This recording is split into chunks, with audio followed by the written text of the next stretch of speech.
Is love and genuine human connection still possible in modern society? According to Byung-Chul Han, the answer is doubtful.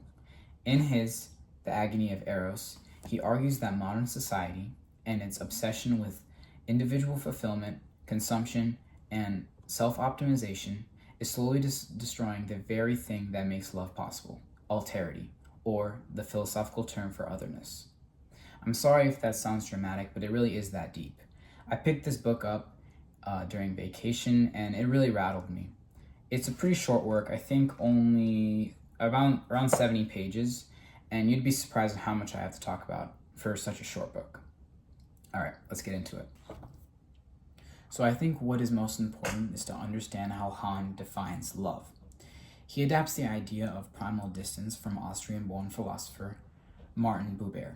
Now, primal distanciation refers to two fundamental subsequent movements that define human experience and connection. The first of which involves the acknowledgments of individuals as separate consciousnesses. More simply put, this is the understanding that I am myself conscious and that all others have their own separate consciousnesses and that I cannot access that. The second of which is the acknowledgement of the distance between you and the other and the attempt to bridge the gap. This is the idea that I can never fully understand a friend, spouse, or some other person, yet I'm always going to make the attempt to become familiar with them. Han, on the other hand, does not describe love as this peaceful acknowledgement of differences and attempts at understanding. Instead, he describes love as a catastrophe. More accurately, he describes it as a violent death of the self. Now, what does this mean? Han's idea is developed through a diagnosis of modern society. The modern capitalist epoch emphasizes individualism and personal achievement, which creates a culture that gratifies the ego. We are constantly comparing ourselves to others, a process that Han calls the narcissification of the self. Furthermore, distinctions in class, as well as racial and gender groups, makes us more similar than different.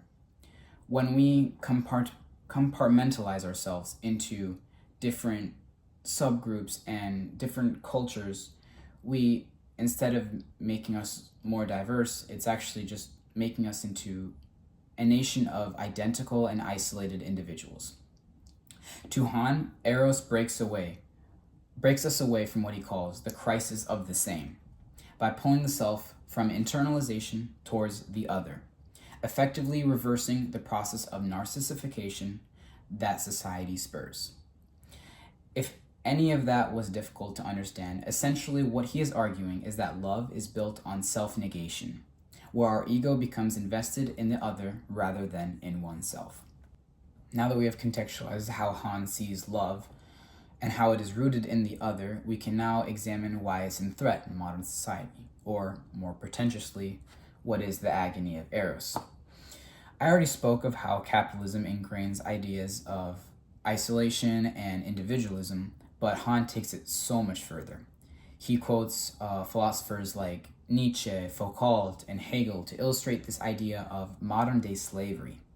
Now, I don't want to go too far into the theoretical, as I'm afraid I've already done that in this video, so I will just try to summarize his main point. Han breaks life down to positive and negative things. Now, he doesn't merely just use these words to mean good or bad. It's more comparable to addition versus subtraction. Neither of them is right or wrong, they're just different operations. Han believed that today we interact with too much of the positive and shy away from the negative. If we look at what society values today, we see this principle. Capitalism praises efficiency, accumulation, and consumption. It's always the idea of more, more, more. At the same time, we have grown to prioritize comfort and health. Now, that might not seem wrong to anyone, but he quotes Nietzsche to understand how when we prioritize health and we shy away from risk, we focus on surviving rather than living. And this fear of death, which is, as Han describes as the ultimate negation, we become risk-averse and static. This makes us less perceptive to love, which is negative, as we explained earlier with the death of the ego in pursuit of other. He does not stop there. Towards the end of the essay, Han condemns modern society for reifying the erotic from a means of private expression to a means to consume arousal. He cites the porn industry as an example of this. Han explains how the blatant exhibition of Eros takes away the sacred value of desire and replaces it with a performative value. He goes in depth with an analogy of a museum, so if you're interested, you can read that for yourself. But he finishes with a condemnation of capitalism's habit of turning sexuality and arousal into effectively capital, which is able to be increased, traded, and consumed.